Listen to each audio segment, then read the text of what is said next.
Hello everyone. Today we'll be talking about the origins of some of our culture's most famous play structures. Let's start with the ball pit. I assume that almost everyone knows what a ball pit is, but assumptions are for assholes, so I'm going to explain it anyways. A ball pit is exactly as the title implies, a pit full of balls. Normally the balls in these pits are multicolored because if they were a static color it would kinda be boring as hell. Imagine a ball pit where all the balls are the same color, and that color is brown. That would totally suck. Anyways, the ball pit was invented in 1976 by an English fellow named Eric Macmillan.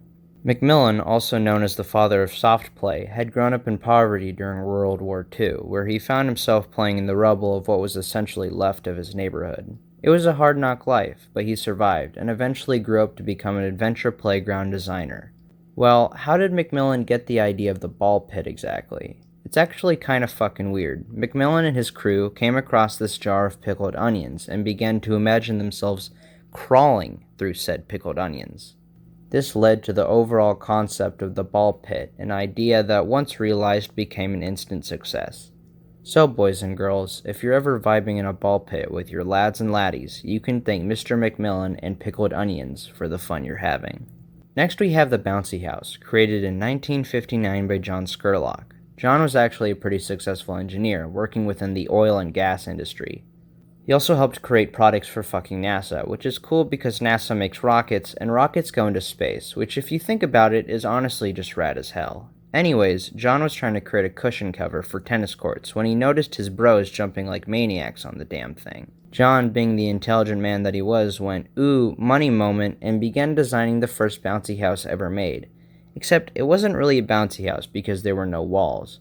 Rather, it was more of just a bouncy pad, which people could jump on.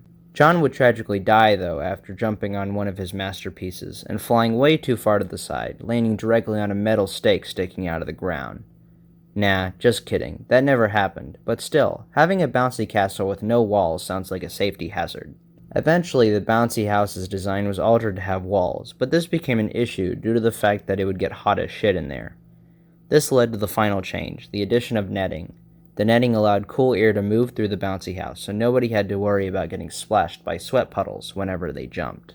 Finally, let's talk about the playground. The first concept art of a playground was created by a man named Henry Bernard in 1848. Unfortunately, nobody gave a fuck about the idea at the time, so the first ever playground would be built in Manchester, England in 1959.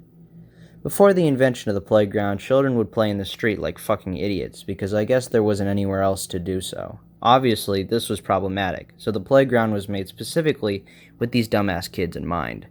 In 1887, the first American playground came to be made at Golden Gate Park, in a little place you've probably never heard of called San Francisco.